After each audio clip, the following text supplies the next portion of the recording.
आज से हम जो है बस्तर रियासत के इतिहास को पढ़ेंगे।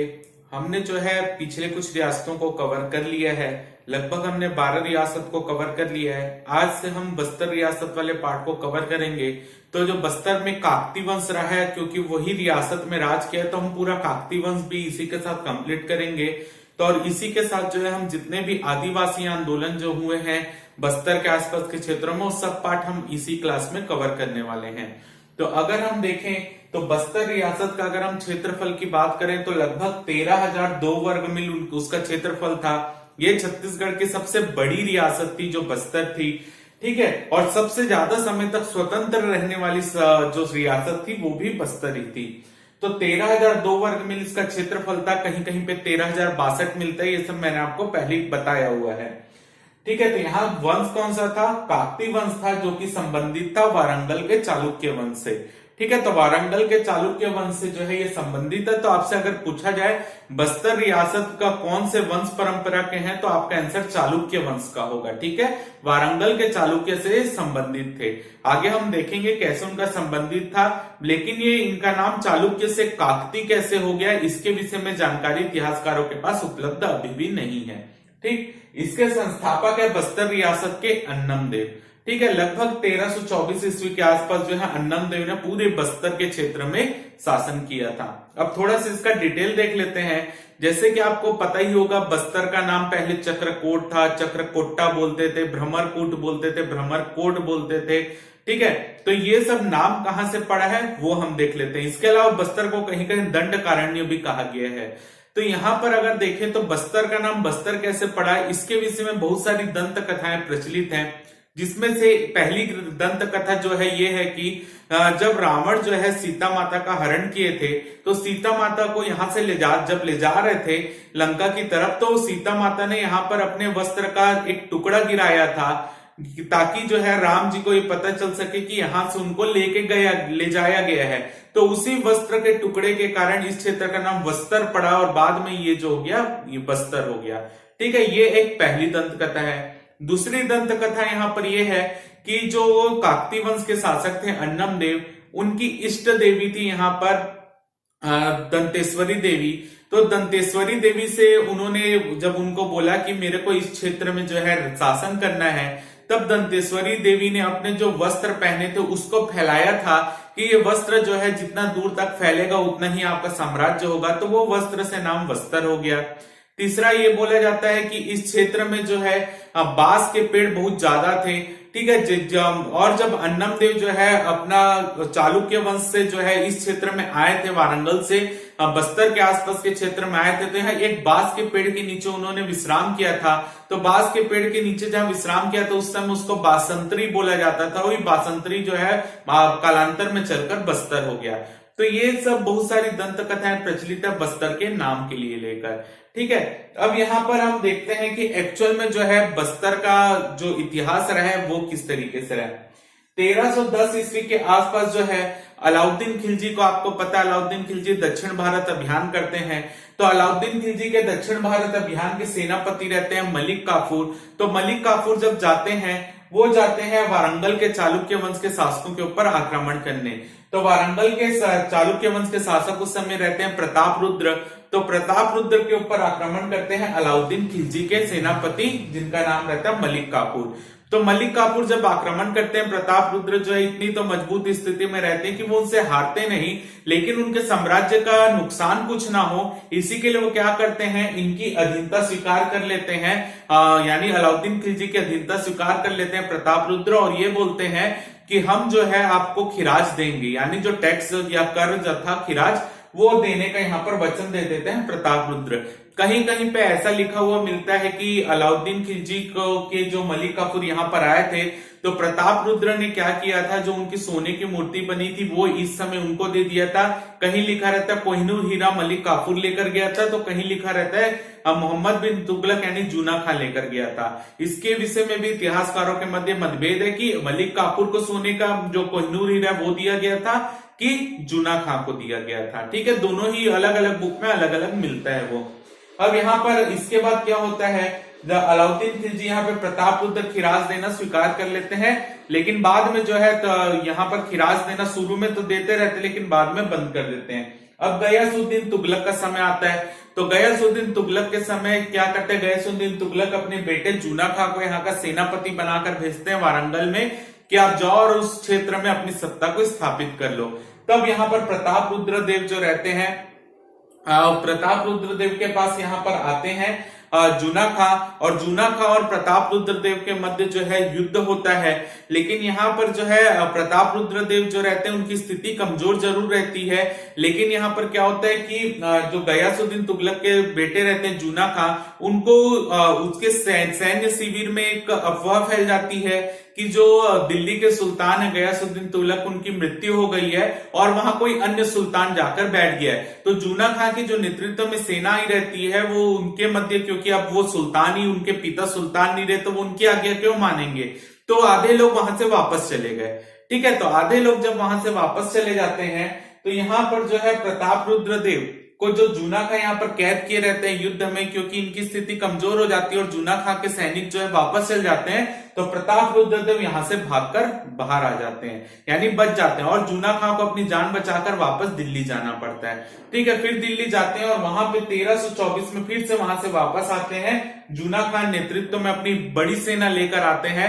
प्रतापरुद्र देव को यहाँ पर पता रहता है कि वो जो है इनकी सेना बहुत बड़ी है, वो यहाँ पर टिक नहीं पाएंगे, तो वो अपने छोटे भाई अन्नम देव को बोलते हैं कि आप यहां से निकल जाओ करके, आप दूसरे क्षेत्र में चले जाओ, कहां पे बाल सूर्यगढ़ के आसपास जो है क्षेत्र में सेना लेकर थोड़ी सी चले जाओ और वहां जाकर हमारे वंश को आगे बढ़ाओ। अगर हम दोनों ही यहाँ पर खत्म हो गए तो हमारा वंश यहीं पर खत्म हो जाएगा, तो आप यहां से चले जाओ। लेकिन अन्नमदेव मना करते हैं कि नहीं, वो नहीं जाएंगे, वो इनके साथ युद्ध करेंगे। लेकिन जो उनकी माता रहती है उनके कहने पर अन्नमदेव वहां से निकल जाते हैं और यहाँ पर जो है जब आक्रमण होता है जूना खां का, तो इस आक्रमण में प्रतापरुद्र देव की हत्या कर दी जाती है।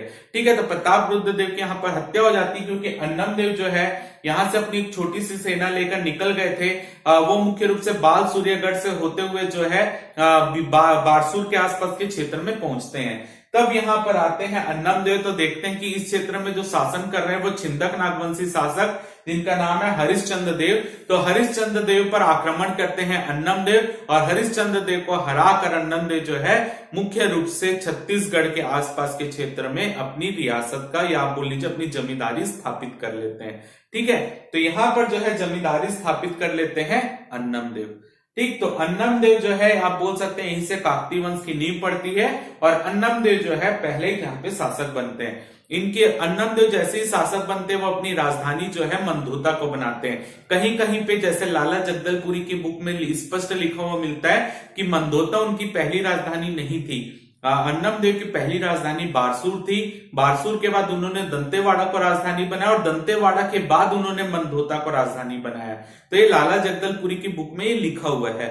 ठीक है, तो हम डायरेक्ट, क्योंकि हम डायरेक्ट पढ़ते हैं मंदोता हमारी राजधानी है, मतलब काकतीय वंश की राजधानी है, तो आपको याद रखना है लाला जगदलपुरी की बुक में साफ साफ भाषा में लिखा है कि उन्होंने अपनी पहली राजधानी बारसूर बनाया था। बारसूर के बाद उन्होंने दंतेवाड़ा स्थानांतरित की और दंतेवाड़ा के बाद उन्होंने मंदोता को राजधानी बनाया जो कि जगदलपुर के पश्चिम में स्थित था।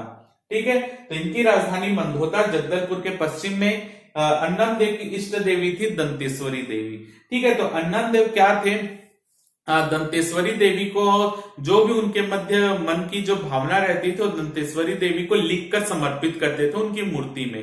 ठीक है, तो एक दिन जब वो लिखकर समर्पित करते हैं तो ऐसी दंत कथा है कि दंतेश्वरी देवी जो है अचानक प्रकट होती है।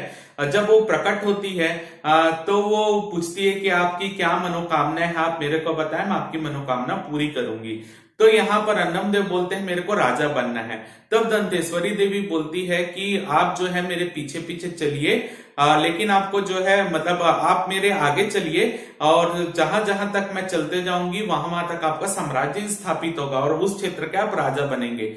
तब अन्नमदेव जो है वो मुख्य रूप से वो आगे आगे चलते रहते हैं और दंतेश्वरी देवी उनके पीछे पीछे चलते रहती है, लेकिन उनको पहले ही बोले रहती है आप पीछे मुड़ के मत देखना, आप जहां पीछे मुड़कर देखेंगे मैं वहीं स्थिर हो जाऊंगी और आपका जो है साम्राज्य वहीं तक रहेगा और खत्म हो जाएगा। ठीक, तब दंतेश्वरी देवी पीछे पीछे चलती है, अन्नमदेव आगे चलते हैं, लेकिन अचानक से कई बुक में आपने देखा होगा जो लिखा रहता है डंकनी संखनी नदी, एक्चुअल में वो पैरी नदी है। ठीक है, तो यहाँ पर जो है वह जब अन्नम देव जो है मुख्य रूप से पैरी नदी वाले क्षेत्र में पहुंचते हैं, गरियाबंद के नीचे वाले क्षेत्र में, तब वहां पर जो है अचानक से जो है दंतेश्वरी, क्योंकि वो नदी में जो रहता है मिट्टी रहती है, तो उनके पायल की आवाज जो आनी जो रहती है, वो पायल पहने रहती है, उससे उनको पता चलता रहता है अन्नम देव क्योंकि वो पीछे आ रही है। ठीक है, अचानक से पायल की आवाज आनी बंद हो जाती है, तो अन्न, क्योंकि नदी में मिट्टी रहती तो उनका पैर धंसने लगता है, तो अन्नम देव जो है वहीं पर पीछे मुड़कर देखते हैं, तो वहीं पर दंतेश्वरी देवी जो है वो स्थिर होकर गायब हो जाती है, क्योंकि उनके पायल की आवाज वहां पर आना बंद हो गया था, इसलिए उस नदी का नाम पैरी रखा गया। पैरी नदी, पैरी का वास्तविक अर्थ पायल ही होता है। ठीक है, तो ऐसा माना जाता है कि उस नदी का नाम पैरी नदी इसी के लिए रखा गया। ठीक है, तो कई बुक में डायरेक्ट मिलता, हमने भी पहले यही पढ़ाया था कि कई बुक में वही मिलता है, वही डंकनी संकनी नदी पर वो होता है, लेकिन एक्चुअल में पैरी नदी है। ये जो है बुक में राजीव रंजन प्रसाद की बुक है आमचो बस्तर, उसमें ये बताया गया, उनको बहुत सारे जो है इस बुक के लिए अवार्ड मिले हुए हैं। ठीक है, तो ये जो है हम उसमें आप ऑथेंटिक बुक है, जो है मुख्य रूप से दिल्ली से प्रकाशित होती है उनकी बुक, तो उसमें ये बताया गया है। ठीक है, तो जहां पे वो स्थिर होते हैं तो वही पैरी नदी वहीं पर है, और वही नदी जो है बस्तर रियासत और कांकेर रियासत के राज्य को अलग भी करती थी। ठीक है, उस समय जो बस्तर रियासत थी और कांकेर रियासत दोनों के मध्य जो मतलब सीमा रेखा तय करती थी वो पैरी नदी ही थी। ठीक है, तो ये है। इसके बाद जो है अन्नम देव को हल्बी गोंडी जो गीत है उसमें चालकी वंश राजा बोला जाता है, यानी चालुक्य वंश के राजा, तो अन्नम देव के लिए गीत भी प्रचलित है। और अन्नम देव ने जो है डंकनी संखनी नदी के संगम में जो है दंतेश्वरी मंदिर का निर्माण भी कराया दंतेवाड़ा में। ठीक है, तो दंतेश्वरी मंदिर का निर्माण किसने कराया? अन्नम देव। तो अन्नम देव का शासन यहाँ पर रहता है 1324 से 1369 ईस्वी तक, 1324 से 1369 तक। अगले राजा बनते हैं यहाँ पर अन्नम देव के बाद हमीर देव। हमीर देव 1369 से 1410 ईस्वी तक शासक रहते हैं। हमीर देव जो रहते हैं विजयनगर और बहमनी के आसपास के क्षेत्रों में आक्रमण करके उनके क्षेत्रों को कुछ हड़प भी लेते हैं। ठीक है, तो हमीर देव जो है विजयनगर और बहमनी साम्राज्य के कुछ क्षेत्रों में आक्रमण करते हैं, उनको हड़प लेते हैं। हमीर देव 1369 से 1410 ईस्वी के आसपास। अगले शासक बनते हैं भैरव देव। भैरव देव जो शासक बनते हैं 1410 से 1468 ईस्वी तक रहते हैं। इनकी जो रहती है मुख्य रूप से दो रानी रहती है, एक रहती है मेघई अरिचकेलीन। ठीक है, नाम है मेघई अरिचकेलीन और दूसरा नाम है जानकी कुंवर।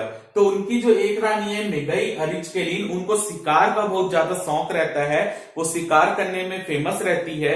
उनके पास एक बंदूक रहती है कालबान बंदूक। कालबान बंदूक जो है भैरव देव की वाइफ मेघई अरिचकेलीन के पास रहती है। ऐसा माना जाता है कि वो बंदूक इतनी भारी थी कि उनको दो लोग भी मिलकर नहीं उठा पाते थे, लेकिन ये जब शिकार में जाती थी तो खुद उस बंदूक का प्रयोग करती थी। ठीक है, इन्हीं के नाम पर एक साड़ी बस्तर में फेमस है, मेघई साड़ी। ठीक है, मेघई साड़ी या मेघ साड़ी भी बोलते हैं उसको, तो ये साड़ी इनके नाम पर ही प्रचलित है, उन्हीं की स्मृति में। ठीक, भैरव देव के बाद शासक बनते हैं पुरुषोत्तम देव, जो कि शासन करते हैं 1468 से 1534 ईस्वी तक। पुरुषोत्तम देव जो रहते हैं, जब ये शासक बनते हैं तो ये रायपुर के कलचुरियों पर आक्रमण करते हैं। ठीक है, रायपुर के कलचुरियों पर आक्रमण करते हैं कौन? पुरुषोत्तम देव। और उस समय रायपुर के कलचुरी शासक रहते हैं ब्रह्मदेव। तो राय ब्रह्मदेव, जिनके नाम पर रायपुर शहर भी बसा हुआ है, तो ये ब्रह्मदेव जो है उन पर आक्रमण करते हैं। तो ब्रह्मदेव रतनपुर के कलचुरियों से मदद मांगते हैं। तो उस समय रतनपुर के कलचुरी शासक रहते हैं जगन्नाथ सिंह। ठीक है, जगन्नाथ सिंह। अब आपको यहाँ पर मैं बता दूं, क्योंकि ये समय जो चल रहा है ये कलचुरियों के अंधकार काल का समय है, यानी उस समय कौन राजा कब कितने वर्ष के लिए राजा बना, इसके बारे में हमको कोई जानकारी नहीं है। बाबू रेवाराम की बुक तारिके है वंशी में जो है कुछ जानकारी उपलब्ध है, लेकिन उनके सन को लेकर अभी तक हमारे बीच जो है मतैक्य है, मतैक्य की स्थिति में नहीं है, हम जो है उसमें विवाद की स्थिति उत्पन्न है। तो इसी के लिए ये दोनों एक काल में थे, ऐसे हमको कई बुक में नहीं मिलता है। लेकिन जो मैं ये आपको बता रहा हूँ, राजीव रंजन प्रसाद की जो बुक है, जो कि कांकेर रियासत के उस समय जो दीवान रहे हैं, उन्होंने जो पत्र तैयार किया उसके आधार पर वो बुक बनी हुई है। तो उसमें यही बताया कि जो ब्रह्मदेव थे उन पर आक्रमण किया था, और उस समय रतनपुर के कलचुरी शासक जगन्नाथ सिंह थे। ठीक है, तो कई बुक में ये इनके डेट के बीच में जो है ऊपर नीचे हो सकता है, लेकिन जो इस बुक में बताया गया मैं उस हिसाब से आपको बता रहा हूं। ठीक है। तो इस समय रतनपुर के कलचुरी शासक थे जगन्नाथ सिंह। ब्रह्मदेव ने जगन्नाथ सिंह से मदद मांगी। जगन्नाथ सिंह जो है यहाँ पर अपनी सेना भेजते हैं और ये दोनों की सेना जो है पुरुषोत्तम देव पर आक्रमण करती है।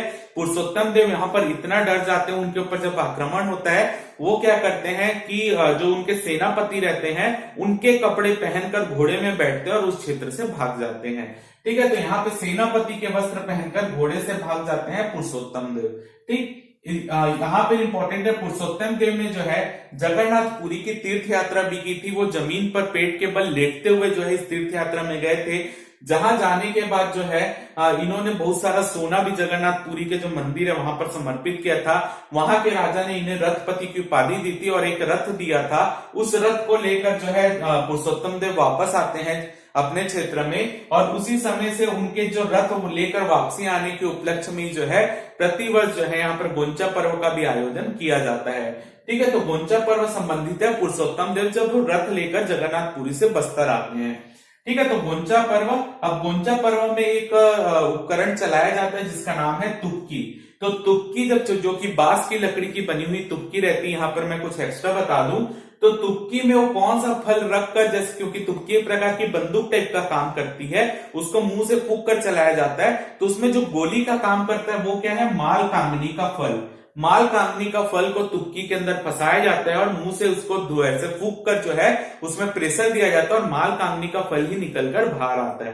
ठीक है, तो आप याद रखना, माल कांगनी का फल और तुक्की।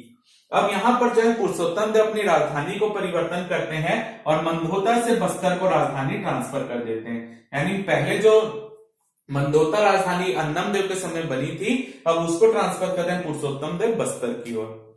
अगले शासक रहते हैं जय सिंह देव 1534 से 1558। उसके बाद रहते हैं नरसिंह देव 1558 से 1602। ये दोनों का काल शांतिपूर्ण रहता है, कोई भी विशेष जानकारी इस काल के विषय में उपलब्ध नहीं हो पाती। उसके बाद शासक बनते हैं प्रताप राजदेव। प्रताप राजदेव 1602 से 1625 के आसपास शासक बनते हैं। इस समय क्या होता है, बहमनी साम्राज्य का विभाजन होता रहता है।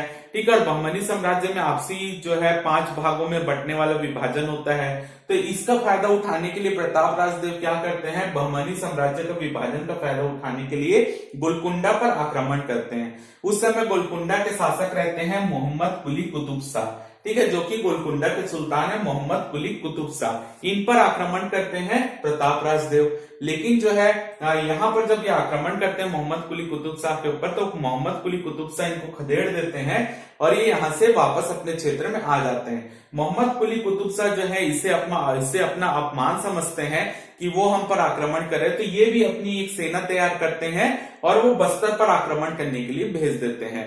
तो जब ये बस्तर पर आक्रमण करने आते हैं, क्योंकि बस्तर का क्षेत्र भौतिक रूप से अगर आप देखें, भौगोलिक रूप से भी देखें तो वो काफी पहाड़ी क्षेत्र है, जंगली क्षेत्र है।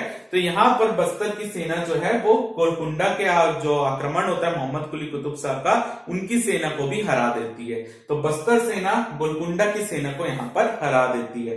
तो जब ये यहाँ पर प्रताप राजदेव आक्रमण करते हैं मोहम्मद कुली कुतुब शाह पर, तो उनके कुछ क्षेत्रों को विजय भी प्राप्त करते हैं, उनके कुछ क्षेत्रों को जीतते भी हैं। वो क्षेत्र रहते हैं बड़े डोंगर, अंतागढ़, नारायणपुर, गढ़धनौरा और पोड़ागढ़। इन गढ़ों पर कब्जा करते हैं प्रताप राजदेव जब वो बहमनी साम्राज्य गोलकुंडा के आक्रमण करने के लिए जाते हैं। पहले ये क्षेत्र गोलकुंडा के अंतर्गत आता था। कौन कौन सा, बड़े डोंगर, अंतागढ़, नारायणपुर, गढ़धनौरा और पोड़ागढ़। इन क्षेत्रों पर विजय प्राप्त करते हैं प्रताप राजदेव। ठीक, नाग राजाओं को यहाँ पर जैसे कि मैंने बताया, हरिश्चंद्र देव जो थे छिंदक नागवंशी शासक थे जिनको अन्नम देव ने हराया था।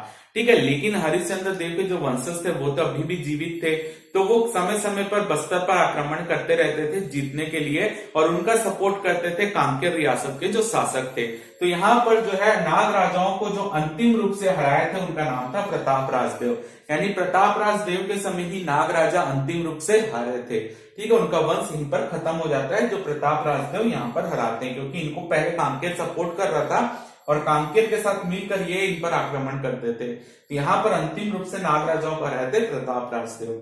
उसके बाद शासक बनते हैं जगदीश राजदेव 1625 से 39, वीर नारायण देव 1639 से 1654, वीर सिंह देव 1654 से 1680 और दिक्पाल देव 1680 से 1709। इनके काल में कोई महत्वपूर्ण उपलब्धि नहीं है। कभी क्रम से जमाने शासक का नाम आ जाए तो आपको काम आएगा, वरना आप इसको स्किप भी कर सकते हो। अगले शासक यहां पर बनते हैं राजपाल देव। राजपाल देव 1709 से 1727 में इनका शासन रहता है।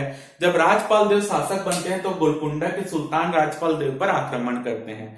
ठीक है, गोलकुंडा के सुल्तान राजपाल देव पर आक्रमण करते हैं। उस समय राजपाल देव अपनी राजधानी में नहीं रहते, बस्तर में नहीं रहते, वो कहीं गए रहते हैं।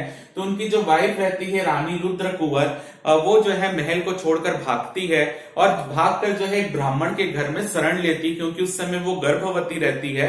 तो वो इस ब्राह्मण के घर में ही दलपत देव को जन्म देती है। ठीक है, तो आपको याद रखना है रानी रुद्र कुंवर ब्राह्मण के घर में शरण लेती है और उस ब्राह्मण के घर में ही दलपत देव का जन्म होता है, क्योंकि उस समय रानी गर्भवती रहती है।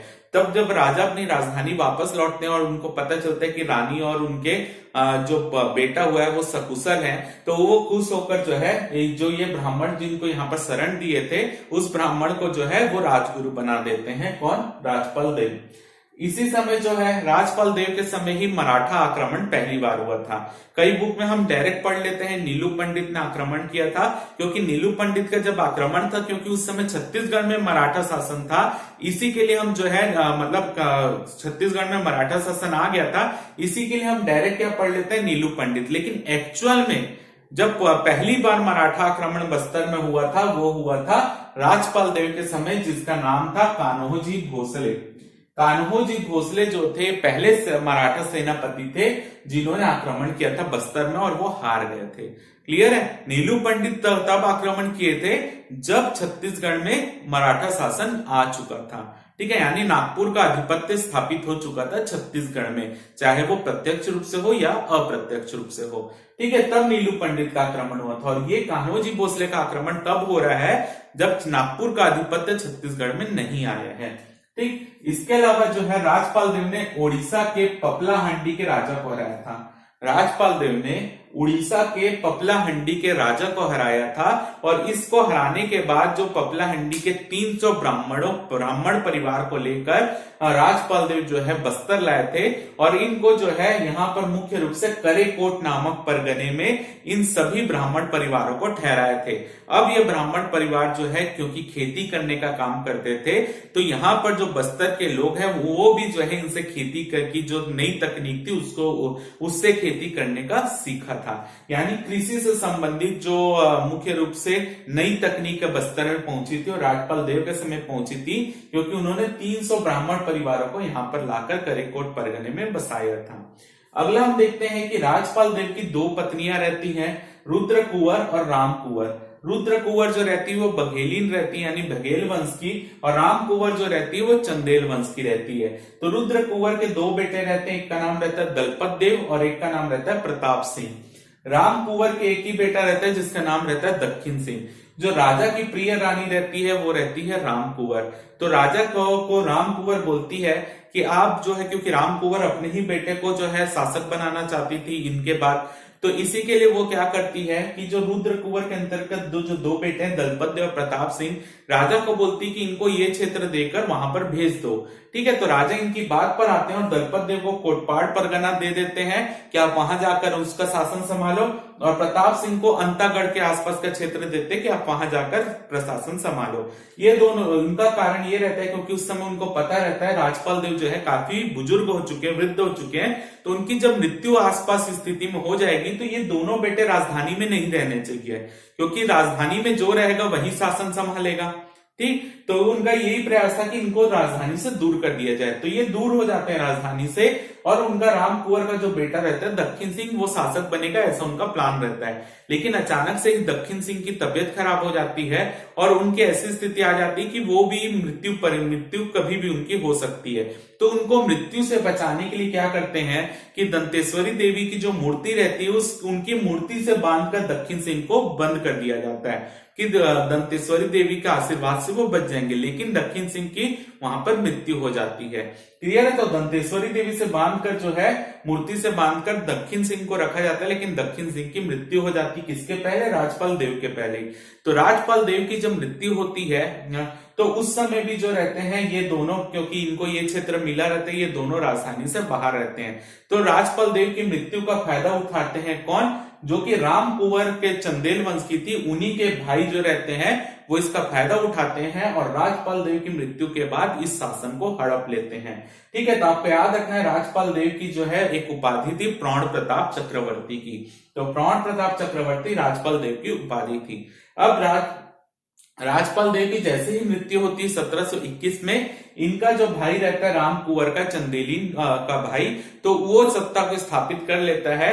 क्योंकि जो बाकी बच्चे थे इनको मामा बोलते थे, इसी के लिए ये चंदेल वंश के थे, इसलिए इनका नाम चंदेल मामा मिलता है इतिहास में।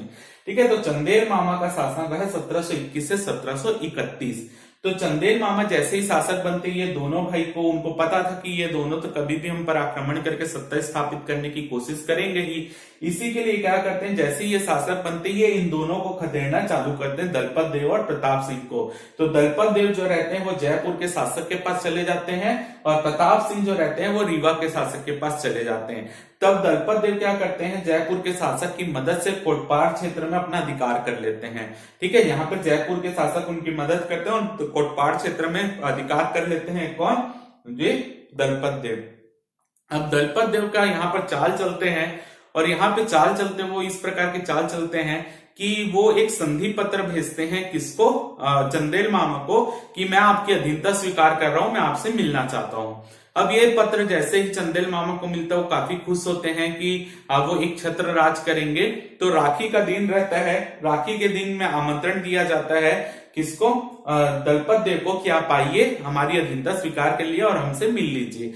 तो यहाँ पर जो है चंदेल मामा बुलाते हैं राखी के अवसर पर किसको? दलपत देव को। तो दलपत देव राखी का नेंग लेकर जाते हैं और जैसे ही वहां पर दरबार में पहुंचते हैं, तुरंत अपनी, जैसे ही राजा उनके सामने आते चंदेल मामा, तुरंत दलपत देव अपनी तलवार निकालते हैं और चंदेल मामा को मार देते हैं। ठीक है, तो यहाँ पे जो है चाल चलते हैं दलपत देव और चंदेल मामा की हत्या कर देते हैं और दलपत देव जो है 1731 में शासक बनते हैं।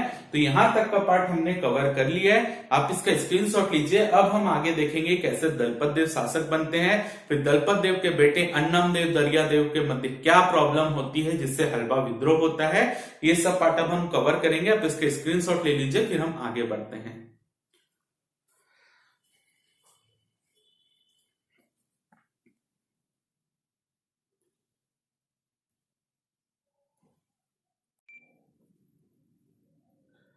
अब हम आगे बढ़ते हैं और आगे बस्तर रियासत के काकती वंश के जो शासक रहे उनके बारे में देखते हैं। सबसे पहले हम देखते हैं दलपत देव के बारे में। ठीक है, क्योंकि हमारा पिछला जो हमने खत्म किया था, दलपत देव जैसे राजा बने थे, चंदेल मामा की हत्या करके वहीं खत्म किया था। तो दलपत देव 1731 से 1774 तक जो है बस्तर के प्रमुख शासक रहते हैं। आप बोल लीजिए काकती वंश के प्रमुख शासक रहते हैं। ठीक है, दलपत देव के समय क्या होता है, आप देखिए 1731 से 1774 का समय चल रहा है, यानी इस बीच जो है छत्तीसगढ़ के आसपास के क्षेत्रों में मराठा का आधिपत्य आ चुका था। ठीक है, बिंबाजी भोसले का समय आसपास आ चुका था। ठीक है, जब 1755 में रघुजी भोसले की मृत्यु होती है तो उस समय बिंबाजी को छत्तीसगढ़ का क्षेत्र प्राप्त होता है, तो वो अपने दीवानों को यहाँ पर शासन करने के लिए भेजते हैं, किसी शासन को स्थापित करने के लिए भेजते हैं, सब हमने पढ़ा हुआ था। ठीक है, तो यहाँ पर क्या होता है, दलपत देव के समय नीलू पंडित या नीलकंठ जो रहते हैं, जिनका हमने पहले भी इनका नाम पढ़ा है, वो बस्तर पर आक्रमण करते हैं 1756 में। ठीक है, 1756 में नीलू पंडित या नीलकंठ बस्तर पर आक्रमण करते हैं। ये तब आक्रमण हो रहा है जब छत्तीसगढ़ में मराठों का आधिपत्य आ चुका है। ठीक है, तब ये पहला आक्रमण हो रहा है मराठा आधिपत्य आने के बाद। तब 1756 में नीलू पंडित आक्रमण करते हैं। तो यहाँ पर दलपत देव एक योजना बनाते हैं कि वो नीलू पंडित को पहले जो है अपना रास्ता दे देगा अंदर आने के लिए। जब नीलू पंडित अंदर आके मतलब पहले जो है अपना जो महल वहल है वो छोड़ देंगे, आसानी से हार मान लेंगे और हम जंगल की ओर भाग जाएंगे। ठीक है, ये उनकी योजना रहती है। दलपत देव भी, नीलू पंडित आता है, आक्रमण करता है, दलपत देव जो है पहले ही जो है महल को छोड़कर जंगल भाग जाते हैं। अब नीलू पंडित जो है महल में अपना आधिपत्य स्थापित कर लेता है और बहुत खुश होता है कि हमने जो है बिना किसी हताहत के, यानी बिना किसी नुकसान के इस क्षेत्र को अपने कब्जे में कर लिया। लेकिन ये दलपत देव की योजना रहती है। अब दलपत देव जंगल की ओर पहले हट जाते हैं, उसके बाद जितने भी आदिवासी रहते हैं उनको इकट्ठा करते हैं, अपनी सेना को इकट्ठा करते हैं और एक नीलू पंडित पर आक्रमण कर देते हैं। नीलू पंडित इस आक्रमण के लिए तैयार नहीं रहता, वो सोचता है कि हम उस क्षेत्र को जीते हुए हैं, क्योंकि दलपत देव के समय जो है बस्तर में बंजारों का आगमन हो रहा था। बंजारे उनको बोला जाता था जो बस्तर के बाहर के क्षेत्र से नमक या गुड़ को लाकर जो है आदिवासियों को दिया करते थे, और इस क्षेत्र से मतलब आप बोल लीजिए व्यापार करने आ रहे थे। वो नमक और गुड़ लाते थे बाहर से और आदिवासियों से जो है जंगल से कुछ खनिज, कुछ वनोपज ये सब लेकर जाया करते थे। तो क्योंकि नीलू पंडित जो थे वो जैसे ही आक्रमण होता है दलपत देव का, नीलू पंडित काफी डर जाते हैं और अपनी जान बचाने के लिए बंजारों के जो नमक की बोरी रहती है उसमें छुपकर वो भागते हैं। ठीक है, तो मराठा सेना को बाहर से मदद, और मुख्य रूप से दलपत देव एक चीज और करते हैं, नीलू पंडित में आक्रमण करने से पहले वो ऐसी योजना बना लेते हैं कि कोई भी बाहर से कोई मराठों को सपोर्ट ना करे, यानी अपनी रियासत के चारों ओर से घेराबंदी कर देते हैं कि कोई बाहर से उनको, नीलू पंडित को कोई सपोर्ट ना प्राप्त हो सकता है कि ये आक्रमण करे तो वो बाहर से मदद मांगे, बाहर से कोई आके सेना उनकी मदद करे, इसलिए पहले अपनी पूरी जमींदारी की घेराबंदी कर लेते हैं, तब नीलू पंडित पर आक्रमण करते हैं। नीलू पंडित जो है बंजारों के नमक के बोरे में छुपकर भाग जाता है, क्योंकि अब दलपत देव के ऊपर उनको भी शक रहता है कभी भी आक्रमण हो सकता है। इसी के लिए दलपत देव क्या करते हैं, बस्तर से अपनी राजधानी परिवर्तन कर देते हैं जगदलपुर में। तो 1770 में जो है बस्तर से राजधानी ट्रांसफर होती है जगदलपुर में, और जगदलपुर में एक मिट्टी का और कुछ ईंटों को मिलाकर एक महल बनाया जाता है उस समय, तो वो होता है जगदलपुर में मिट्टी का महल का निर्माण। दलपत देव जो रहते हैं इस समय एक विशाल सरोवर का निर्माण करवाते हैं बस जगदलपुर में मुख्य रूप से, जिसके दलपत सागर के नाम से जाना जाता है। तो विशाल सरोवर का निर्माण भी कौन कराते हैं, दलपत देव जिन्हें, और उस सरोवर का दलपत सागर के नाम से जाना जाता है। यह राजधानी ट्रांसफर जो है मुख्य रूप से अपनी सुरक्षा के लिए किया गया था। एक विशाल सरोवर था जिसको पार करके इस ओर आक्रमण जगदलपुर में करना आसान नहीं था, दूसरी तरफ पहाड़ी क्षेत्र था, तीसरी तरफ जंगली क्षेत्र था, तो इसलिए यह सुरक्षा की दृष्टि से जो है ये राजधानी परिवर्तन किया गया था। तो अभी हाल ही में असिस्टेंट प्रोफेसर में पेपर आया था कि दलपत सागर जो सरोवर है उसका निर्माण किस वंश के शासकों ने कराया था, तो काकतीय वंश के शासकों ने।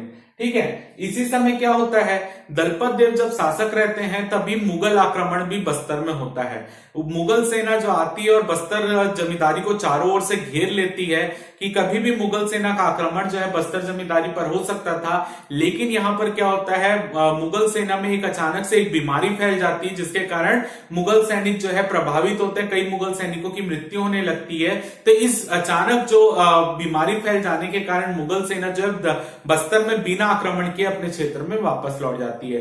तो मुगल सेना जो है राजधानी जगदलपुर को पूरी तरीके से घेर लेते हैं, लेकिन क्योंकि उस समय वहां पर बीमारी फैल जाने के कारण बिना आक्रमण के वापस लौट जाते हैं। ठीक है, और बाकी मैंने बंजारों का आगमन आपको बता दिया। दलपत देव के मुख्य रूप से टोटल 7 रानियां रहती है, उनके बहुत बेटे रहते हैं जिनमें से आगे चलकर किसी की आंख निकाल दी जाती है, किसी को मार दिया जाता है, लेकिन हम मुख्य रूप से 2 बेटों के बारे में पढ़ेंगे, अजमेर सिंह और दरिया देव। जैसे ही दलपत देव की मृत्यु होती है 1774 में, तो उनके बेटे अजमेर सिंह और दरिया देव के मध्य उत्तराधिकारी का युद्ध होता है, क्योंकि अजमेर सिंह को दलपत देव जब जीवित थे तो अजमेर सिंह को डोंगर के राजा बना के गए थे, यानी डोंगर का जो क्षेत्र था वो उसके प्रमुख जो थे अजमेर सिंह बने हुए थे, और दरिया देव जो थे वो राजधानी में रहते थे, यानी अपने पिता के साथ दलपत देव के साथ रहते थे। अब अजमेर सिंह आ गए थे डोंगर, क्योंकि उनको डोंगर का प्रमुख बना दिया गया था दलपत देव जब जीवित थे। अब क्या होता है, दलपत देव की जब मृत्यु होने वाली रहती है तो उस समय डोंगर के आसपास के क्षेत्रों में अकाल पड़ा रहता है, सूखा पड़ा रहता है। पिछले 10 वर्ष से उस क्षेत्र में कोई बारिश नहीं हुई रहती, जिसके कारण वो क्षेत्र पूरी तरीके से अकाल रहता है, वहां सूखा पड़ गया है, तो कोई अनाज का उत्पादन ही नहीं हो पा रहा है। और यहाँ जो मुख्य रूप से जो यहाँ पर अजमेर सिंह थे वो जनता की भलाई के लिए क्या कर रहे थे, अनाजों का शिविर लगाते थे। ठीक है, और लेकिन क्योंकि वहां क्षेत्र इतना खाने की कमी हो गई थी कि लोग जो शिविर में खाना लाया जाता था उसको लूट कर अपने अपने घर ले जाते थे और जमाखोरी करने लग गए थे। ठीक है, तो यहाँ पर अजमेर सिंह बहुत प्रयास करते हैं कि कोई भी मरे नहीं भूख से, इसलिए जगदलपुर के जो राजा रहते हैं उस समय दलपत देव, वो डोंगर के आसपास के क्षेत्रों में एक बैलगाड़ी में अनाज भरकर भेजा करते थे। ठीक है, अब अचानक से जब दलपत देव की मृत्यु होती है तो अजमेर सिंह के डोंगर क्षेत्र में अकाल पड़ा रहता है, तो अजमेर सिंह अपने मंत्री को भेजते हैं कि आप जगदलपुर जाइए और राजा से बात करके जो है एक अनाज की व्यवस्था वहां पर करवाइए। तब जब वहां से मंत्री अचानक दौड़ते हुए आता है और यहाँ पर अजमेर सिंह को यह बताता है कि जो दलपत देव है उनकी मृत्यु हो गई है और शासन का कार्यभार दरियादेव संभालने वाले हैं और दरियादेव एक छत्र राज करने के लिए कभी भी डोंगर पर आक्रमण कर सकते हैं। तो यह सूचना जैसी ही अजमेर सिंह को मिलती है, तो क्योंकि अजमेर सिंह इस क्षेत्र में सूखा अकाल पड़े जाने के कारण जो हल्बा वहां पे मुख्य रूप से हल्बा जनजाति के लोग रहते हैं, हल्बा जनजाति के लोग भी देखते हैं कि अजमेर सिंह किस तरीके से हमारी मदद कर रहे थे, तो अजमेर सिंह के जितने भी हल्बा लोग जनजाति रहती है वो अजमेर सिंह का साथ देती है और अजमेर सिंह उन हल्बा जनजातियों के साथ मिलकर एक सेना तैयार कर लेते हैं। तो जैसे ही दरियादेव जो है अजमेर सिंह पर आक्रमण करने आते हैं, अजमेर सिंह जो रहते हैं दरियादेव पर आक्रमण कर देते हैं वहां पर और दरियादेव हार जाता है और दरियादेव जो है डोंगर क्षेत्र से भागकर जगदलपुर आ जाता है। क्योंकि अजमेर सिंह जो रहते हैं उस समय कांकेर एक जमींदारी रहती है, कांकेर जमींदारी के जो राजा रहते हैं उसी के भांजे रहते हैं अजमेर सिंह। तो यहाँ पर अजमेर सिंह कांकेर के जमींदार से मदद मांगते हैं और कांकेर के जमींदार और अजमेर सिंह मिलकर अब जगदलपुर में दरियादेव पर आक्रमण करते हैं और दरियादेव को सत्ता से हटा देते हैं। तो यह आक्रमण होता है 1774 में ही और अजमेर सिंह बन जाते हैं बस्तर के अगले राजा। तो बस्तर के अगले राजा अजमेर सिंह 1774 से 1777, क्योंकि कांकेर जमींदारी जो थी वो इस समय किसके अधीन थी? कांकेर जमींदारी मराठों के अधीन थी जो छत्तीसगढ़ में शासन कर रहे थे। तो बिंबाजी भोसले जो है कांकेर जमींदारी के शासक को बुलाते हैं और उनको वहां पे बोलते हैं कि आपको यहाँ इस तरीके से फटकार लगाते हैं कि आपको उनको मदद नहीं करनी चाहिए। ठीक है, तो कांकेर जमींदारी के शासक को बिंबाजी भोसले बुलाते हैं। क्लियर है? अब यहाँ पर क्या होता है, दरियादेव तो भाग जाते हैं, दरियादेव भागकर जाते हैं जयपुर के शासक के पास। जयपुर उड़ीसा का एक क्षेत्र में एक जमींदारी थी। जयपुर के शासक रहते हैं विक्रमदेव। तो विक्रमदेव यहां पर बोलते हैं दरियादेव कि मेरे को बस्तर का राजा बनना है, आप हमारी मदद कीजिए।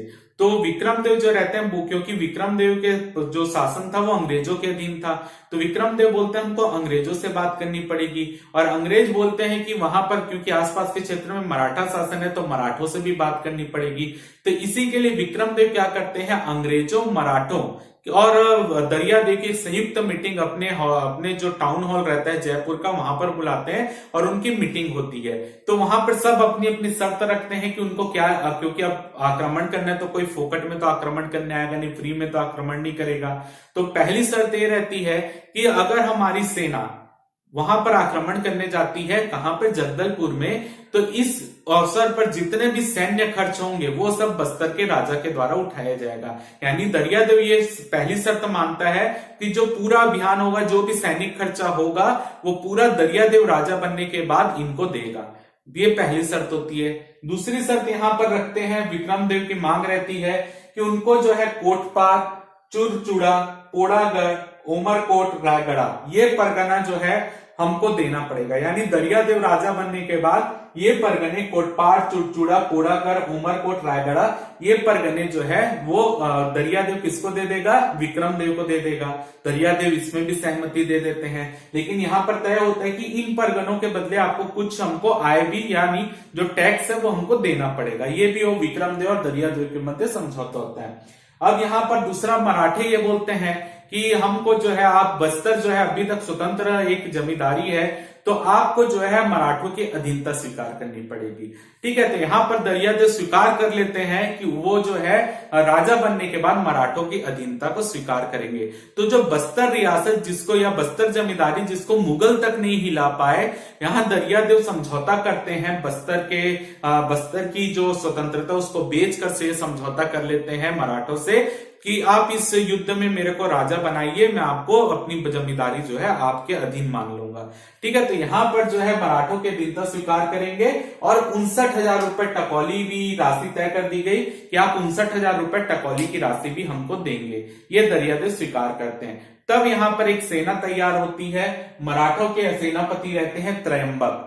तो मराठों के जो सेना रहती है उसका नेतृत्व करते हैं त्रयंबक और जयपुर के शासक की जो सेना रहती है उसका नेतृत्व वो स्वयं करते हैं। अब जयपुर के शासक, दरियादेव और त्रयंबक ये तीनों की सेना आती है और आक्रमण करती है अजमेर सिंह के ऊपर।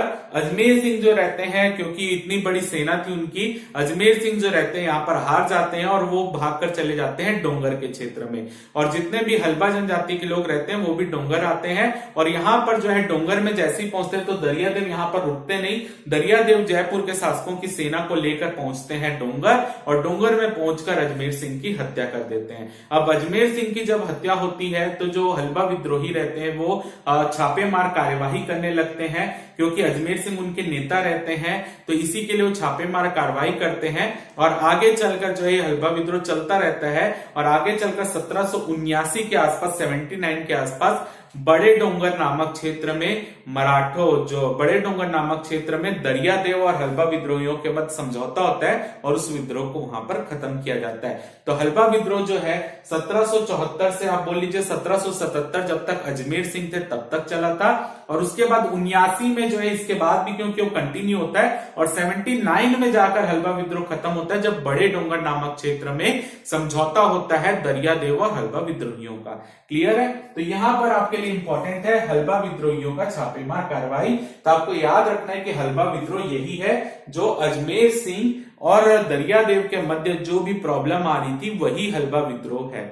क्लियर है? तो बीच में क्योंकि डोंगर के क्षेत्र में अजमेर सिंह जब शासन कर रहे थे, वो जनता के प्रति जो है काफी कर्तव्य पूर्ण अपनी जो भी उनके कर्तव्य तो पूरा कर रहे थे। उनको सूखा जब पड़ रहा था तो खाने की व्यवस्था करवा रहे थे, जिससे हल्बा जनजाति के लोग काफी ज्यादा प्रभावित और उन्होंने अजमेर सिंह का साथ दिया था।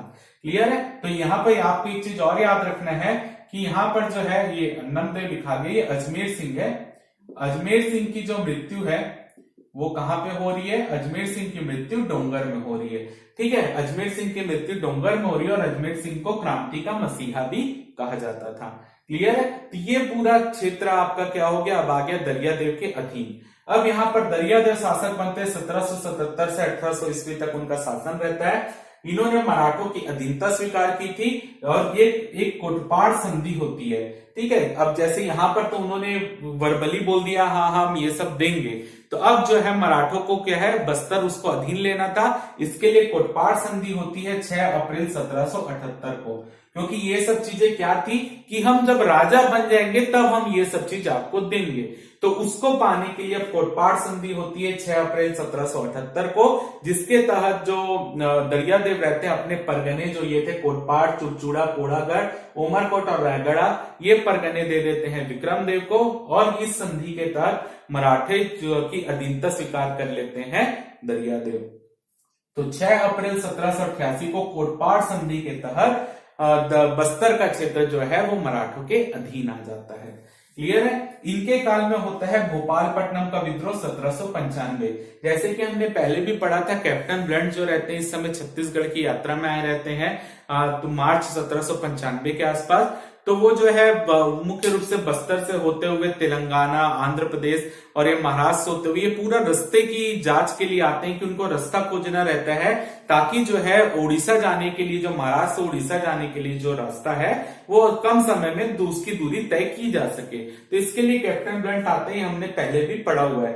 तो कैप्टन ब्लंट जब आते हैं तो उस समय उनकी मीटिंग होती है विट्ठल दिनकर से, जो कि अपने सूबेदार रहते हैं इस समय मराठा, जो छत्तीसगढ़ का क्षेत्र में मराठे रहते हैं, वेंकोजी भोसले का शासन रहता है, विट्ठल दिनकर जो है सूबेदार रहते हैं। तो उनकी मीटिंग होती है कैप्टन ब्लंट से, और वो कैप्टन ब्लंट को ये बोलते हैं विट्ठल दिनकर को कि उनको जो है इस समय जो मुख्य रूप से वो बस्तर के आसपास के क्षेत्रों में जाना है रास्ते की खोज के लिए। तब विट्ठल दिनकर यहाँ पर ये बोलते हैं कि उस क्षेत्र में जाना आपके लिए खतरे से खाली नहीं है, अगर आप उस क्षेत्र में जाएंगे तो ये नहीं पता कि आप जीवित बचेंगे कि भी नहीं। तो वो बोलते हैं कि भोपालपट्टनम के आसपास जो है गोंड जनजाति के लोग रहते हैं, हम उनसे जो है कुछ आप मेरे को ऐसा कुछ पास बना के दो कि वहां पर मैं जाकर ये पास दिखाऊं तो मेरे को अंदर जाने का रास्ता मिल जाए, ये बोलते हैं कैप्टन ब्लंट। तो यहाँ पर भोपालपट्टनम के क्षेत्र के लिए पास बनाकर देते हैं विट्ठल दिनकर इनको कैप्टन ब्लंट को, और कैप्टन ब्लंट को बोलते हैं कि और कैप्टन ब्लंट को वहां पे सुरक्षा के लिए 2-3 सैनिक भी प्रोवाइड करते हैं जो बंदूकें पकड़े रहते हैं। अब कैप्टन ब्लंट जैसे ही मतलब उनकी ये रणनीति रहती है, क्योंकि इस क्षेत्र में बंजारों का आना जाना था, तो सबसे पहले वो बंजारों से बात करते हैं कि हमको जो है इस क्षेत्र के लिए अंदर जाना है, तो आप हमको किसी भी तरीके से अंदर ले चलो। तो बंजारे उनको बोलते हैं, क्योंकि यहाँ पर गोंड जनजाति के उस समय लोग रहते हैं भोपालपट्टनम के आसपास, तो वो जो है निर्वस्त्र रहते हैं। अगर हम वस्त्र पहनकर अंदर जाएंगे तो तुरंत वो हम पर आक्रमण कर देंगे कि बाहरी लोग हैं। तो यहाँ पर सबसे पहले वो बोलते हैं कैप्टन ब्लंट अपने सैनिकों कि आप निर्वस्त्र होइए और जाकर जो है जो भोपालपट्टनम के जमींदार है आप उनसे मिलिए और जाकर उनसे मतलब हमको इस क्षेत्र में प्रवेश करने उसकी अनुमति लेकर आओ। तो जैसे ही और पीछे पीछे अब वो निर्वस्त्र होकर सैनिक चलते रहते हैं, बंजारे चलते रहते हैं, लेकिन कैप्टन ब्लंट जो रहते हैं पूरे कपड़े में रहते हैं। जैसे ही वो भोपालपट्टनम के क्षेत्र में प्रवेश करते हैं तो जंगल में जो है जो आदिवासी रहते हैं वो उनके ऊपर आक्रमण कर देते हैं और फिर वहां से जो है कैप्टन ब्लंट भगते हुए वापस आते हैं और वह रात का इंतजार करते हैं कि रात होगी तब अंदर प्रवेश करेंगे। लेकिन रात को भी जंगल में आवाजाही होती है आदिवासियों की, तो उनको कैप्टन ब्लंट को लगता है कि उनके ऊपर कोई भी गोली वोली मतलब तीर मार सकता है और वो उनकी मृत्यु हो सकती है। तो अचानक से वहां पर ऐसे कुछ आवाजें आती हैं तो कैप्टन ब्लंट सैनिकों को आदेश देते हैं कि आप गोली चालन करो। तो गोली चालन होता है तो उसमें कई आदिवासी जो रहते हैं वो मर जाते हैं। तो उनको लेकर आप ब्लंट देखते हैं कि वो गोंड आदिवासियों को लेकर उनके साथी जा रहे हैं, तो वो समझ जाते हैं सुबेरे ये पूरी योजना बनाकर हम पर आक्रमण करेंगे। तो कैप्टन ब्लंट जो है वो वहां से डर जाते हैं और वहां से वापस आ जाते हैं। ठीक है, तो कैप्टन ब्लंट जो है कांकेर तक पहुंचे रहते हैं, भोपालपट्टनम में प्रवेश करना रहता है। कई बुक में लिखा रहता है इंद्रावती नदी पार करके, कई बुक में लिखा रहता है गोदावरी नदी पार करके उनको मिलना रहता है किससे, भोपालपट्टनम के जमींदार से। लेकिन आदिवासी उनको अंदर जाने नहीं देते और यहीं से वो वापस लौट जाते हैं। तो यही था भोपालपट्टनम का विद्रोह 1795। ठीक है, इस समय सूबेदार थे विट्ठल दिनकर। अगला देखते हैं महिपाल देव। महिपाल देव जो है 1800 से 1842 तक इनका शासन रहता है। दरियादेव यहाँ पर जैसे तय करते हैं कि 59,000 रुपए टकौली देंगे, लेकिन दरियादेव कुछ समय के बाद टकौली देना बंद कर देते हैं। और जो ये परगने यहाँ पर बोले रहते हैं जयपुर के शासक कि हम आपको कुछ टैक्स देंगे, वो भी नहीं देते रहते। तो दरियादेव जीवित रहते कोटपाड़ और ये चुरचुड़ा वाले परगने को छोड़कर पोड़ागढ़, उमरकोट और रायगढ़ परगना जो रहते हैं वो हथिया लेते हैं। ठीक है, यानी ये परगनों को वापस अपने पास ले लेते हैं। लेकिन यहाँ पर फिर वो हमने एगन्यू के काल में जो जो हुआ था वो सब पड़ा हुआ है। अब यहाँ पर क्या होता है, महिपाल देव जब शासक बनते हैं तो वो मुख्य रूप से एक चिट्ठी लिखते हैं वेंकोजी भोसले को कि मैं आपको, मेरे पिताजी भी कोई टकौली नहीं दे रहे थे, मैं भी आपको कोई टकौली नहीं दूंगा और मैं अपनी स्वतंत्र सत्ता स्थापित कर रहा हूं, मराठों के अधीन नहीं है। तो महिपाल देव ये चिट्ठी लिखते हैं वेंकोजी भोसले को और वेंकोजी भोसले के पास जब ये चिट्ठी पहुंचती है, वेंकोजी भोसले अपना अपमान समझते हैं इस चीज को कि वो टकौली नहीं देते। चलो वहां तक तो ठीक है, ये अपनी स्वतंत्र सत्ता स्थापित करने की बात कर रहे हैं। तो वहां पर एक सेनापति रहते हैं रामचंद्र बाग, वो यहाँ पे वेंकोजी भोसले को मुख्य रूप से निवेदन करते कि आप मेरे नेतृत्व में सेना भेजिए, मैं उनको हरा दूंगा। क्योंकि महिपाल देव अपने पिता दरियादेव जैसे जो थे, वो दरियादेव जितने बड़े मतलब उस समय उनका एक खौफ फैल गया था आसपास के क्षेत्र में कि दरियादेव किसी पर भी आक्रमण कर सकते। राम वैसे महिपाल देव के नाम से कोई भी ऐसा कोई नाम नहीं फैला हुआ था। तो रामचंद्र बाग के नेतृत्व में वेंकोजी भोसले यहाँ पर सेना भेजने के लिए तैयार होते हैं और वो सेना लेकर रामचंद्र बाग महिपाल देव के पास आता है और जैसे ही आक्रमण करने लगता है उसके ऊपर महिपाल देव की सेना आक्रमण कर देती है और यहाँ पर रामचंद्र बाग हार जाते हैं। ठीक है, तो रामचंद्र बाग जो आक्रमण करने आते हैं उससे वो हार जाती है और रामचंद्र बाग जब डर कर भागते रहते हैं तो देखते हैं कि पूरे पहाड़ में आदिवासियों की पूरी एक फौज खड़ी हुई है वो तीर कमान लेकर। तो इतना डर जाते हैं कि यहाँ से फिर वो वापस जाके बताते हैं कि वहां ऐसा ऐसा वो खतरे का क्षेत्र नहीं जाना चाहिए। तो यहाँ पर जो उनका उत्साह था वो पूरी तरीके से चूर हो जाता है। ठीक है, तो लेकिन यहाँ पर क्या होता है कि महिपाल देव क्योंकि अब ये समझ जाते कि उनके ऊपर कभी भी आक्रमण हो सकता है, तो महिपाल देव अंत में मराठों से एक संधि कर लेते हैं कि मैं आपको टकौली दूंगा ताकि आगे से कोई उनका क्षेत्र में आक्रमण ना हो। तो ये संधि यहाँ पर हो जाती है और कुछ क्षेत्र जो रहते हैं यहाँ पर सिहावा के आसपास क्षेत्र, वो भी जो है क्योंकि उनके पिताजी की भी अभी तक टकौली वो नहीं पटी हुई थी, तो ये टकौली के तत्व ये तय होते हैं कि जो उनके पिताजी का भी क्षेत्र मतलब टकौली बचा हुआ है वो भी महिपाल देव ही पटाएंगे। तो महिपाल देव के पास राजकोष में उतना पैसा नहीं होता, तो जो सिहावा के आसपास का परगना था वो दे देता है मराठों को। क्लियर है, तो यहाँ पर जो है महिपाल देव से संधि होती है। अब क्या होता है कि 1818 में आप जैसे आंग्ल मराठा शासन चालू हो जाता है, ठीक है, क्योंकि हम जानते हैं वहां पर जब मृत्यु होती है, यहाँ पर हमने अप्पा साहब ये वाला कर लिए पूरा पढ़ लिया है। अप्पा साहब की मृत्यु के बाद जो रघुजीत तृतीय रहते हैं वो व्यस्क नहीं रहते, तो व्यस्क नहीं होने तक जो पूरा शासन नागपुर का रहता है वो अंग्रेजों के हाथ में आ जाता है। छत्तीसगढ़ में भी आंग्ल मराठा शासन चालू होता है, तो यहाँ पर आंग्ल मराठा शासन चालू हो जाता है, तो आंग्ल मराठे यानी अंग्रेजों का हस्तक्षेप बढ़ेगा।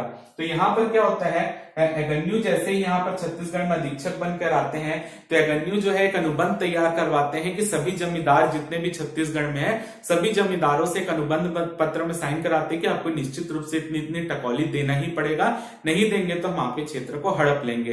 तो महिपाल, और क्योंकि अंग्रेजों की सेना बहुत बड़ी रहती है, वो मसालों का तो व्यापार करने आए, तो पूरे भारत में उन्होंने पूरा अपना स्वामित्व स्थापित कर लिया था, तो उनकी सेना काफी बड़ी रहती, तो महिपाल देव जो रहते हैं इस अनुबंध पत्र में साइन कर देते हैं, और जिसके बाद एक निश्चित राशि इनको मराठों और अंग्रेजों को देना पड़ता था। लेकिन क्योंकि महिपाल देव किसके अधीनता में आ गए, अंग्रेजों के अधीनता में, तो ये बात अच्छी नहीं लगती है गेन सिंह को, क्योंकि गेन सिंह इस समय जो रहते हैं परलकोट जमींदारी के प्रमुख रहते हैं, और अंग्रेजों का भी हस्तक्षेप पड़ता है, और जो परलकोट क्षेत्र रहते हैं जो मुख्य रूप से अभी तक गेन सिंह के अधीन था, उस क्षेत्र में अब अंग्रेज बोल देते हैं कि यहाँ से कोई भी किसी का भी शासन यहाँ पर नहीं रहेगा, अंग्रेजों के द्वारा वो शासन करेगा, और वो सीधा बस्तर के नियंत्रण में रहेगा, यानी बस्तर राजा वहां के प्रमुख रहेंगे, कोई अन्य परलकोट के आसपास के क्षेत्र में कोई जमींदार नहीं रहेगा। ये एक दंत कथा है, लेकिन एक्चुअल में क्योंकि यहाँ क्या होता है कि महिपाल देव किसके अधीन आ जाते हैं, अंग्रेजों के अधीन आ जाते हैं,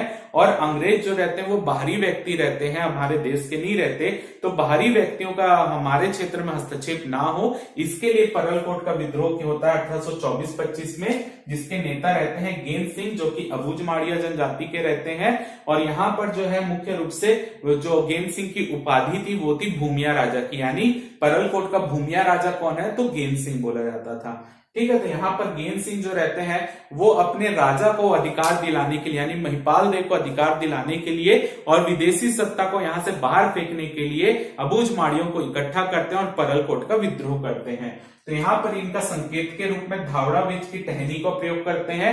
घोटुल में मीटिंग होती है सबकी, घोटुल में मीटिंग होने के बाद हर दिन का कार्यक्रम तय होता था, और धावड़ा वृक्ष की टहनी को एक संकेत के रूप में यूज किया जाता था कि इस टहनी को लेकर जो है आदिवासी एक गांव से दूसरे गांव जाएंगे, सूखने उस टहनी के पत्ते सूखने से पहले उनको गांव पहुंचना रहता था, और जिस गांव में वो टहनी लेकर पहुंचते थे वहां के भी आदिवासी उस सेना में शामिल हो जाते थे। तो इस तरीके से धावड़ा वृक्ष की टहनी का प्रयोग होता था। 10 जनवरी 1825 को परलकोट को जो है घेर लिया जाता है चारों तरफ से, जब ये सूचना मिलती, क्योंकि आदिवासी जो है मराठा सेना, ब्रिटिश सेना सबको नुकसान पहुंचाने लग गए थे, उनको जहां भी देखते थे मराठों को, बंजारों को, वो सबको मारने लग गए थे। तो यहाँ पर जो है क्योंकि इस समय हमारा एगन्यू का कार्यकाल चलता रहता है, तो एगन्यू जो रहता है क्योंकि इसके आसपास चांदा का क्षेत्र पड़ता था महाराष्ट्र में, वहां से कैप्टन पेव के नेतृत्व में एक सेना को बुलाता है, और वो सेना जाकर परलकोट को घेर लेती है 10 जनवरी 1825 को, ठीक है। अब ये सेना वहां पर पहुंचती है, तो अब जब ये सेना पहुंचती है तो उसके बाद देखते हैं कि गेन सिंह जो रहता है अपने महल के ऊपर खड़े होकर जनता को संबोधित करते रहते हैं। तभी क्योंकि जो कैप्टन पेव के नेतृत्व में सेना आती है उसके पास तोप रहती है, वो तोप से उस महल में आक्रमण करता है, तो जो महल का एक हिस्सा टूट जाता है और गेन सिंह वहां से गिर जाता है। उसके बाद जो है वहां पर आदिवासियों और अंग्रेजों के मध्य जो है युद्ध होता है। आदिवासियों के पास तीर कमान रहते हैं, उनके पास गोली रहती, तो सीधी सी बात है जीतेगा कौन, अंग्रेजी जीतेंगे। तो अंत में गेन सिंह को जो है महल में अंदर घुसकर जो है पकड़ लिया जाता है, और गेन सिंह को उनके महल के सामने 20 जनवरी 1825 को फांसी दे दी जाती है। तो 20 जनवरी 1825 को गेन सिंह को उनके महल के सामने फांसी की सजा दी जाती है, और यहाँ पर जो है गेन सिंह को छत्तीसगढ़ का पहला शहीद भी माना जाता है, कई बुक में ऐसा लिखा मिलता है। अगला हम देखते हैं, यहाँ पर महिपाल देव का शासन खत्म होता है और भूपाल देव का शासन चालू होता है 1842 में। तो 1842 से 53 तक भूपाल देव जो रहते हैं वो बस्तर के प्रमुख बनते हैं। अब भूपाल देव के समय एक विद्रोह होता है, वो होता है तारापुर का विद्रोह। जैसे कि जो भूपाल देव रहते हैं उन्हीं के सौतेले भाई रहते हैं लाल दलगंजन सिंह, यानी जो भूपाल देव के ही सौतेले भाई कौन है, लाल दलगंजन सिंह। तो यहाँ पर तारापुर एक बस्तर के अंतर्गत आने वाली एक छोटी सा क्षेत्र था, परगना था। तो वहां के जो प्रमुख थे उनका नाम था लाल दलगंजन सिंह, इनको दलगंजन सिंह बोलते हैं। ठीक है। तो और इस समय बस्तर के दीवान थे जगबंधु। ठीक है। तो यहाँ पर क्या होता है, मराठा जो रहते हैं नागपुर से बैठकर शासन करते रहते हैं। आंग्ल मराठा शासन जो रहता है 1830 में खत्म होता है, तो पुनः मराठों के आधिपत्य में, रघुजी तृतीय के आधिपत्य में ये पूरा शासन आ जाता है।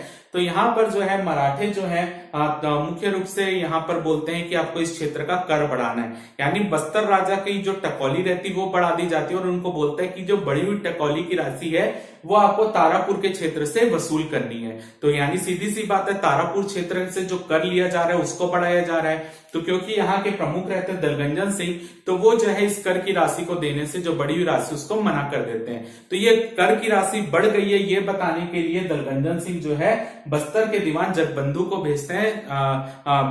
भोपाल देव जो रहते हैं वो बस्तर के दीवान जगबंधु को भेजते हैं, किसके पास, दलगंजन सिंह के पास, कि आप जाकर उनको बोलो कि आपको ये बड़ी हुई राशि पटाना है। तब जगबंधु जो रहते हैं वो लाल दलगंजन सिंह के पास आता है बताने के लिए कि ये राशि आपको पटाना है। तो दलगंजन सिंह जो रहता है वो जगबंधु को मना करते हैं कि हम जो है राशि नहीं पटाएंगे, वो सीधे राशि, क्योंकि 8 गुना और उससे ज्यादा हो गया है। तो हमारे जो यहाँ पे मुड़िया जनजाति के लोग हैं वो, उनके तो खेती से उतना उपज नहीं हो रहा है, तो इतना कर कैसे पटाएंगे। लाल दलगंजन सिंह जगबंधु को समझाते हैं, लेकिन जगबंधु बोलते नहीं आपको पटाना पड़ेगा।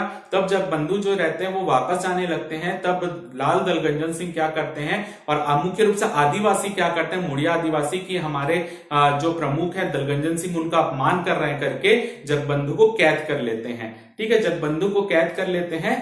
ये जितने भी आदिवासी रहते हैं मुख्य रूप से लाल दलगंजन सिंह जो रहते हैं वो जगबंधु को कैद करके रख लेते हैं। अब भोपाल देव जो रहते हैं वो अपनी एक व्यक्ति जिसका नाम रहता है जगन्नाथ बहिदार को भेजते हैं, किसके पास, दलगंजन सिंह के पास। और दलगंजन सिंह को बोलते हैं कि आप इस दीवान को छोड़ दो, और दीवान को इस शर्त पर छोड़ा जाता है कि वो नागपुर जाएगा और नागपुर के शासकों के पास बोलेगा कि जो बढ़ाई हुई आपकी राशि उसको वापस ले ले। तो इस शर्त के साथ यहाँ पर दलगंजन सिंह जो रहते हैं जगबंधु को छोड़ देते हैं। अब जगबंधु पहुंचता है नागपुर में उस समय रहते हैं रघुजी तृतीय, और वहां पर अन्य जो अंग्रेजों का हस्तक्षेप तो चालू ही हो गया था, सहायक संधि तो हुई थी।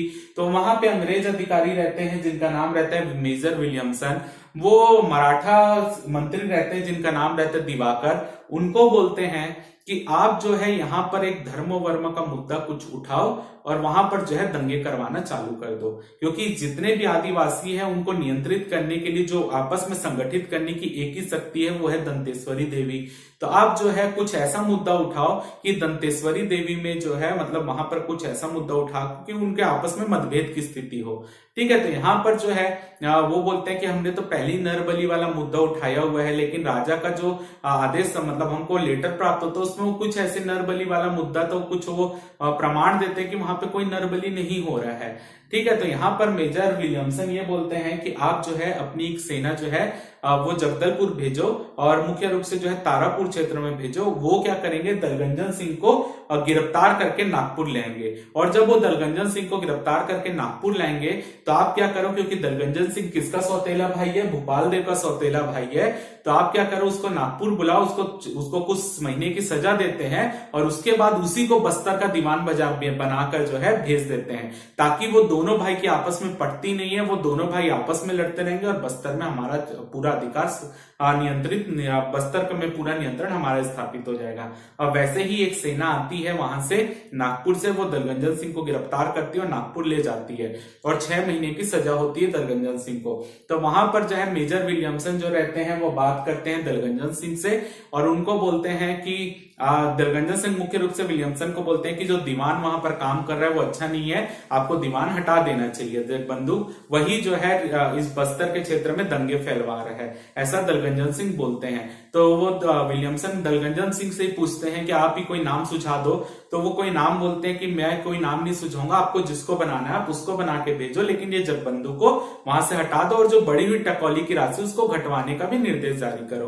तो यहाँ पर वो सब चीज बातचीत होती है। तुरंत वहां पे जो दिवाकर रहते हैं वो अंदर प्रवेश करते हैं और दलगंजन सिंह को बताते हैं कि हमने आपको जो है वहां का दीवान बना दिया है, आप वहां पर जाइए और जो है दीवान बनकर वहां पर, क्योंकि हम ये मानते हैं कि राजा राजा और दीवान अगर एक ही फैमिली के होंगे तो अच्छे से काम करेंगे, लेकिन उनका मेन उद्देश्य यही रहता है फूट डालो और शासन करो, क्योंकि वो दोनों सौतेले भाई थे तो आपस में लड़ेंगे ही।